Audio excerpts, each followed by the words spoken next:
this video, I'm going to check out Govern365's secure data room solution for SharePoint and Microsoft 365. I'll tell you, it's going to blow you away, so stay tuned. You will learn something.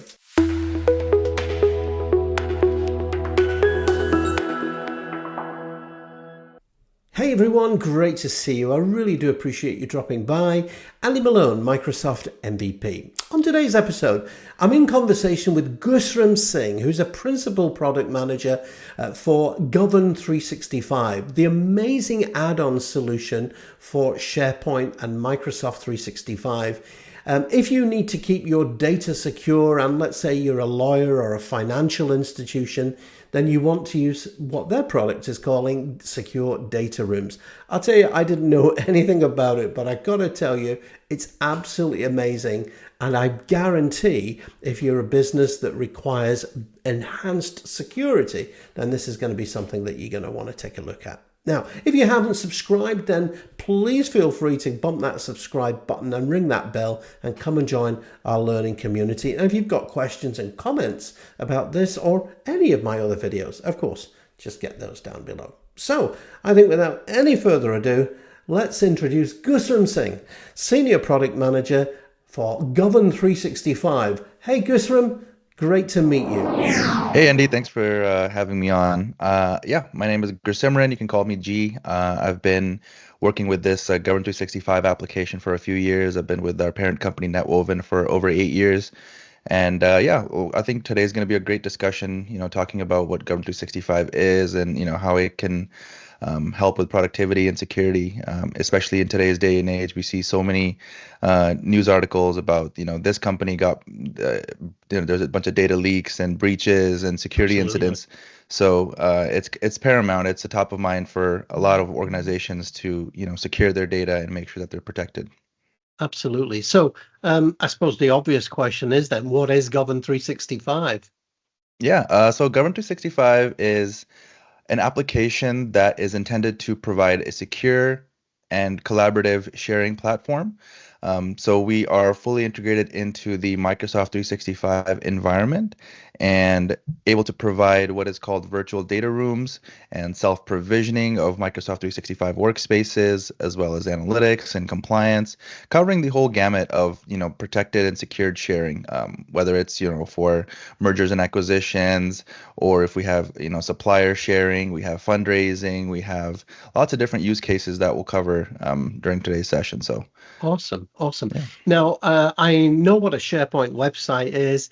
I know how shared document libraries work, but the virtual data rooms is a term that I've not heard before. Do you want to just explain what that is? Yeah, so if we go back slightly, I'll just take a 2-minute detour back into time and talk about just data rooms in general, right? Data rooms used to be where people could go in with very, very secure access and go look at files, deposit files. And there was this level of security that people expected from, having a safe space for documents could be, and expect that there would be no breaches or leaks, right? Now, when we get into the digital age, everybody's working on a computer. We need a way to do that online and digitally. So a lot of different providers out there that provide this service of creating a secure space where files can live and provide some sort of peace of mind to the owners of those files that their information will stay safe, right? So multiple different ways to protect those files, right? There's file encryption, there's access controls, and what we do is we put those same principles into a SharePoint online environment so that you can continue to work with an environment that's already familiar to you and your users and your external partners, but still have that added layer of security where there's file encryption, access controls, working in tandem to protect all of the sensitive data that you're sharing. Okay. Now, are there any specific kind of limitations on the amount of data that can be stored, what can be stored, and so on? There can be limitations with a lot of platforms, but that's one, big selling point for what Govern365, the team has built, is the fact that we are deployed into every customer's own tenant, right? So it's not a SaaS service per se, where customers are uploading content into our servers. That content stays with the client, right, or the customer, whoever's running the service. All of that data is self-contained, and it gives they have the ability to be fully sovereign with their data. They're not giving up controls. They host all of their data. They host all of their users within their own tenant. All Govern365 provides is the tools to make everything feel secure, and have that layer baked on top of their own tenant. So the limits typically come from the fact that, if you upload data to a third party, the third party bears the cost of hosting that content, of managing that content. But because we are offloading that onto the customer themselves, there is no additional cost for storage. There's no additional cost for user management. Everything is already sort of paid for because you already have a company and tenant that's up and running. Sure. Now, I'm sure that you're going to just demo this in a second, but just a question kind of, I suppose everybody might be thinking about, how tightly kind of integrated is it into Microsoft 365? Right? When we're talking about collaborative features, we're talking about the protection which is provided by Microsoft Purview information protection. We're talking about the access controls through mail-enabled security groups. So all of these concepts that I'm throwing out, these are native Microsoft elements that work very well together already. And we've done a great job of combining those and making sure that the experience is fully seamless. Right? Any gaps that we've discovered between the different services, we've bridged those using our own software and our own backend elements, so that when you log into a data room and you try to do all of the work that you're trying to do, whether it's authoring documents, whether it's uploading files to share externally, all of that happens very natively, and anything that you expect to work within Microsoft 365 does work. Right? There's no limitations based on the fact that there's a more secure environment. There's encryption. Typically, encryption introduces a lot of restriction as well, but Sure. we've eliminated that with our tools. Okay, so that sounds awesome. So how about a demo? You got a cool demo for us? We certainly do. So I'll share my screen and show you around the Govern365 application. All right, so we are looking at the Govern365 directory here.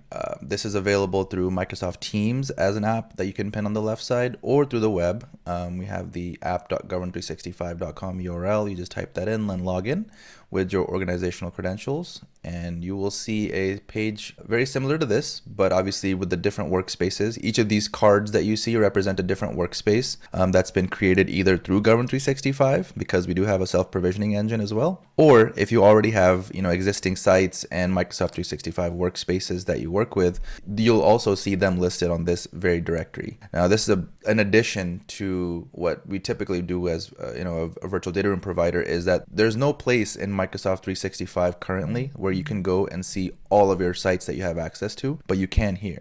The way we create these virtual data rooms or Microsoft 365 workspaces is directly from this page. We click on the new button up here, and this new workspace request button, this panel comes up, and you can see a couple of different types of templates. One of the big benefits of Govern365 here is that it's so customizable, it's so flexible that whenever we do deployments, we work with the customer to understand their needs, right? And we want to make sure that what they're going to see here is going to make sense to their users. So whatever terminology, anything that they have existing, the same types of sites. Obviously, we have the standard workspaces that don't provide any protection, but for the secure data rooms, all of this is completely flexible. So that's a good point, but one question that comes to mind is licensing. We talked about Microsoft Purview licensing. Is there a specific license that you need? Is there a minimum license? Yeah, so actually a great point. Typically, to get access to the most advanced features of Microsoft Purview, you do need an E5 license. But what we do here is we reduce that need to a bare minimum of a business premium license. So as long as there are 2 business premium licenses available for the backend services to run, Govern365 can actually provide a lot of features that come with a larger Microsoft license, and that saves a lot on overall cost. I was going to say that would be a huge saving, actually. Exactly. And also, that's a really good add-on there for business premium, because there's a lot of small companies out there that could use this. So we will go into the external secure data room. So internal versus external, obviously it's self-explanatory. If you wanted to share content outside with third parties and your vendors and suppliers and such, you'd want to choose the external section. And then for the protection, like we mentioned, it's built into the data room, so we don't have the ability to turn it off for virtual data rooms. You could, turn it on and off for standard workspaces. So now we're at the actual request form. This is a bare minimum that we need to set up a new data room. We can select from a number of different templates. This is another element that when we do the deployment, we work with the customer to figure out what it is that they need to do, right? What the business need is, and create templates that fit those needs. So just in our demo here, we'll have, mergers and acquisitions be our template. We can give our site a title, a description, a secondary owner, and that's really all we need. But the flexibility portion comes into the point where sometimes there's other metadata that gets collected about SharePoint sites, whether it's a cost center, whether it's department that the site belongs to, or anything else that can be identifying, and those can be very easily added or removed or renamed based on each individual customer's needs from an admin panel, and it's super flexible. So when you say for each individual, so when a customer comes in to Govern365, it's a whole custom experience. So it's not just, you're not just really providing this, you're also providing that customization as well for them. Correct. Yeah. So, when we deploy it, it's a whole engagement in a sense where we understand what their needs are. The deployment process is fairly quick. It only takes a couple of hours, to get everything up and running. And then, a day to test and make sure everything works right. But the idea is that we're not just selling you a box. You open the box and you use the tool as it comes, right? We want to be able to provide that OEM plus experience so that what you get is exactly what you need, not just something that happens to align or doesn't align, right? We can make it fit the use case that you have. Okay. And then the coolest thing, I think, based on our market research, is that the fact that once you click submit, it takes less than 10 minutes to get everything up and running. Your data room will be fully functional. You get an email to say, hey, your data room is up and running. You can start using it, and it would look something like this. So I'll open up the M&A data room. Now, like I mentioned, right, there's various different templates that we can choose from. We want everything to be branded to the customer's own branding. So, color schemes, logos, all of that will be customized for each customer so that when their external partners visit, they'll feel like that they're visiting their customer's platform rather than some standard, third-party platform that exists in the web somewhere. I was going to say, you mentioned external partners. How easy is it to give kind of external access to them? Yeah. Yeah, great question. We provide external access in two ways. One is directly into the data room as it lives in SharePoint, and the other way could be through an external partner portal called Vault. Both of those ways are included in all of our licensing. So just depending on what the preference is or what the need is. Now I'll talk about Vault in just a second, about why it exists in the first place. The way that the access works in the background is standard Microsoft Entra ID guest access. So when we add a user to a group, let's say this is my data room and I want to invite you, Andy. I'll type in your email and send out the invite, and you'll get an email from our Entra ID to saying, hey, G has added you to a site or a group. Please accept the invitation. And you go through the standard acceptance process. And once you're a guest user, then you can start accessing the files as a guest. So as well as kind of guest access, are there any other, do you have kind of different levels of permissions as well for different types of users or roles or something like that? Yeah. Let me cover that just now, actually. So within the site here, off of the homepage, you can have multiple different elements. We have a starting PowerPoint that allows data room owners to provide some instructions, provide some guidance for their visitors as far as what to do and where to go. And then the documents themselves, this is what we're here for. We're looking at the files, we're looking at the protections. And you mentioned permissions. Permissions are managed very similarly to what SharePoint does out of the box. We want to latch onto that experience because it's already a familiar experience, right? We don't want to have users learning something brand new just for the sake of it. So when we go into the manage access area and we see, let's say external, say we find a group and we want to provide access to edit, view, or can view but not download. So these are the three standard out of the box permissions that we support.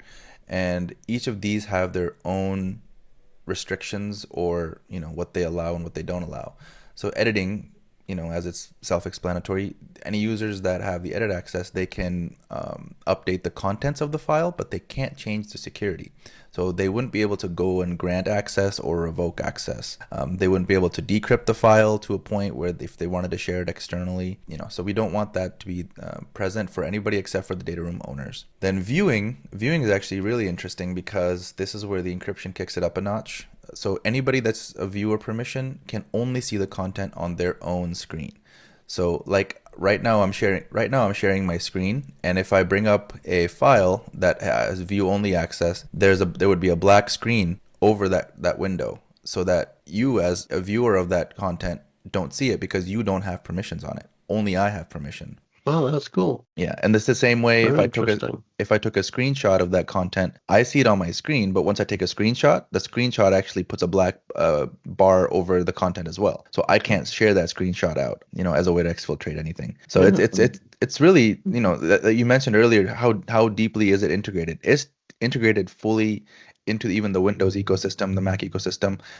There's tools in play here that go as deep as you possibly could, to the point where when we download these files, the permissions are still being adhered to. So it's not just safety within the data room, it's safety anywhere the file travels. If I download the file, I have it on my PC, right? If a data room owner revokes my access, let's say 3 weeks from now, any files that I've downloaded are also going to have my access revoked from them. So I would be able to double click the file that I have, but as soon as it opens, it asks me to prove myself, provide my credentials. And once I provide my credentials, it would say, hey, you don't have access anymore. I'm sorry, you can't access. So it's really powerful, because then you don't have to worry about people downloading and sending it out in emails or through Dropbox or something like that. So you have full security. Anytime you go into your users and groups section, you can see exactly who in the world is able to access these files. And this, to me, is probably the most powerful tool out of any other provider that I've seen, is the ability to revoke access and manage it in real time. So in the users and groups section, we have multiple different groups that we see here, because I've been using this data room and providing access and granting different people different abilities. But from a start, when we get a brand new data room, we have 3 site groups that get created. So we'll labeled here site group as a visitor, a member, and an owner. Now, if you're familiar with SharePoint, that's what you get out of the box in SharePoint as well. So you want to keep that one-to-one relationship going, just because it's already understood and it's already managed well in people's minds. In addition, what we're able to do is create limited access role groups, so that we can create these special groups where we can provide access to these to a specific folder or a specific file or a specific document library without giving access to the entire gamut of files that we have. And it's easy to see, and organize based on, who or which organization this user belongs to. So you have an investment group, you have a bank, you have a legal team. These groups are able to provide you that access and that granularity that everybody asks for. So right now I'm the only person in this read-only group, but it's super easy to add users as well. You just click on add new users and you find somebody from your list. Let's say this person is already within our AD. We can notify them, we can send them a message. So, as a SharePoint person coming to this, it feels very SharePointy. It feels very natural. You don't feel like, a duck out of water type of scenario. And that was the intention, right? Because we, of all the interviews and market research we've done and talking to people that use different tools, some of the biggest complaints is, hey, we have this tool, but only 3 people in our company use it. And when we ask why, it's like they just find it too difficult, right? It's like they have work to do in their daily life. They don't have time to learn another tool, right? So they want to use what's already familiar, and that was a big prompt: is how can we make this tool so ubiquitous that as soon as you start using it, you already know what you're doing. So one question I meant to ask you actually was, obviously it covers Microsoft Office. Are there any additional file types that it supports? Yeah, so typically for our users, Office files and PDFs are the most standard, most widely used. The other file types, it encapsulates them into an envelope, so that when we share those files, those users can then double click on that file, provide their credentials, and then unzip that file essentially, and then they have an unprotected file within. So as we mentioned, the different file types, we'll go into a folder here. You'll notice that these folders are more or less standardized within the different investor folders here. This is also part of the templating, right? So when we create templates, we want to create standard folder structures so that when somebody creates a new data room, they don't have to spend, an extra 15, 20 minutes just to set up the site for what they want to do. It's already going to be set up based on the template they chose when they provisioned it. So having this saves a lot of time and effort, because then you can have a very seamless flow from one data room to the other. And if you're having multiple deals, if you're running on multiple different types of use cases, you don't feel like you're in a foreign space when you go from one data room to the other. You have a similar idea of, if I'm expecting to see this type of file, I know exactly where it is because they're all standardized. So looking at just some financial data, you can do Excel files, PDFs. There's some PNGs in here. And you'll notice that this label column here is not typically found in SharePoint, but we have it here. This is part of the protection mechanism. When you see this column populated, you know that this file is protected. So this one is restricted specified persons only. This is what happens when we share content out specifically, right? When we want to say there's a select number of users that should have access to this financial data, then the label gets updated to reflect that, right? So when let's say I provide Andy permissions to this entire folder, any existing label will then add you to that label permission and give you that access that I granted you. Very cool. Yeah. Excellent. Okay. I'm looking up there on the menu and it says reports. Are there any really cool reports other than the usual SharePoint reports? Yeah, actually, we've taken a big step forward in reporting and provided a Power BI based dashboard and activity report so that all of the activity that's happening within this data room is logged and it's presented to the data room owners in a very easy to read and easy to consume manner. So obviously we have the charts up here that kind of give you highlights as far as what's happening. But we can also just use our drill down features on the left side here, our slicers and dicers, select users, select the different types of activities we want to look at. There's accessing, deletion, download, labeling, modification. So all of this is logged and it's stored in an Azure Data Lake in your own tenant. So even the logs, right? There's sovereignty in owning your content, are stored in your own tenant. Basic data like date and time of the activity, the user that's performing the activity, the operation itself, the type of file that they're touching, or actually not the type of file, the exact file that they're touching, the URL of that file, and then even their IP address potentially is available. What are the different kind of Govern365 licensing arrangements? What are your different plans, for example? Great question. So why don't I go into govern365.com. So our licensing is available on our website. So if you visit there, you can go on pricing and you'll see all the different editions that are offered. You'll see a lot of green check marks here. This is one of the beauties of the application itself. So for the largest and widest covering use cases, the light to standard edition are more than sufficient, right? They have all of these tools. For the enterprise edition is where we get into the more interesting and more very, very powerful compliance tools. This is when you have thousands of data rooms that you want to manage and make sure that you're not having to do those manually. There's automations here for workspace recertification and lifecycle and content inventory reporting. So these features are available in the enterprise version. Yeah. Sorry, and I noticed it's not user based. It's the number of data rooms, which was quite smart. So irrelevant of the number of users, that's quite cool. Yeah. Yeah. And it goes back to the same principle that we're not actually hosting users, we're not hosting data. So that's not something we charge for.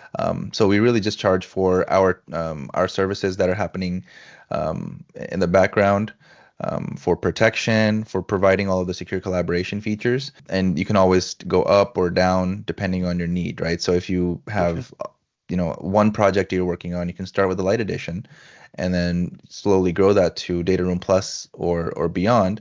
It's very flexible, so you're not tied into any given point. That's good. That's good. Now, before we came on kind of air tonight to record this, we were talking about you've got a big new feature called Vault. You all right? Yes. And this looks very cool. So maybe you can give us a run through on that. If we go back into our main data room, I just want to have this open for comparison, right? So we can provide external users access to SharePoint, and they can get into SharePoint. It looks similar to this. They would see folders that they have access to. They wouldn't see anything that they don't have access to. It's a standard works. But sometimes what we've noticed is financial institutions and other really secure organizations place tenant restrictions or other restrictions on their users, preventing them from logging into any other company's environment, right? So even if you give them owner access, right, they still won't be able to look or log into your tenant. So in order to provide those users access, we've created an application. It's essentially an external user portal that you can log into with separate credentials, or you can log into with your organizational account as well. But typically, the use case for this warrants creating a separate credential that's managed by Govern365. You sign in, and you can very easily get into the SharePoint data without logging into SharePoint. So this is an entirely, it's like a middleware, right? It's somewhere in the middle. It's in the cloud, and you're able to look at the exact same workspaces that you would otherwise, but from a different pane of glass. So if we click on the M&A, you see the exact same files and folders that we saw in SharePoint, right? We have the ABC Bank, Alviso, State Bank, and we have the same exact files here. Now, sometimes when I show this, customers might say, hey, is this a copy of the data? Are you storing this elsewhere? And the simple answer is no. This is pulling directly from SharePoint. So when we click on a file, we're actually asking or sending that request back to SharePoint to provide whatever functionality that is being requested, whether it's open in the browser, whether it's being downloaded with or without protection. So it's a very native experience still. So the integration is still built in, right? We're not duplicating anything. We're not replicating any data. And it's providing a focused interface, right? We're not inundated with lots and lots of buttons that typically SharePoint has. We're not inundated with lots of context menus. That is, very cool. It's so much cleaner than SharePoint. Yeah, and back to the same ethos that we talked about earlier is, if you have customers that are used to SharePoint, they'll find SharePoint easy to use. But if you have external partners, there's no guarantee that they're going to be SharePoint experts or not, right? So for them, what's the bare minimum that allows them to get their work done and it's super easy to figure out? That's kind of what we're aiming for. I was going to say, is this a separate license, or is this just included in everything? No, this is also included. So it's a huge value add, right? A lot of our features that we built out, we want to make sure that everybody that's using Govern365 uses those same features as well, so they get that full experience. We're not, going to gatekeep certain features just because you have a lower version or a higher version. We want everybody to be able to experience this. The other features that we're working on, you might see that they're in gray here, is a task management and a Q&A system. This would be a really, really cool add-on later in the year to allow us to, create workflows for tasks, for, requesting files or approvals and reviews and things like that.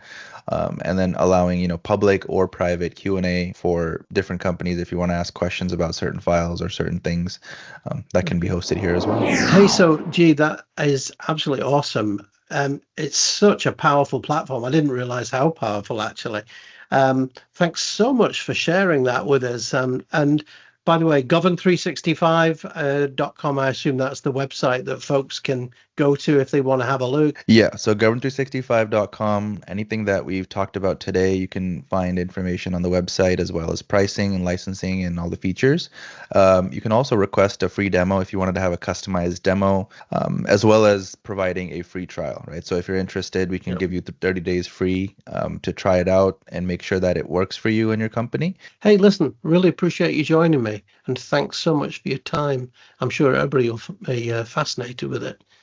Thanks very much. No, thank you, Andy. Thanks for having me. Appreciate it. Take care. Cheers. So there you have it. A huge thanks to my special guest this week, Gursimran Singh, Principal Product Manager over there at Netwoven, who's joined us this time to talk about secure data rooms and govern Microsoft 365. So cool. Hey, listen, really appreciate you joining me this week. Thank you so much. Questions, comments, as always, get those down below, and I'll see you next time. Take care. Hey, thanks so much for dropping by today. Here's a couple of videos that you may enjoy, and while you're here, go ahead, click on the subscribe button and you won't miss out.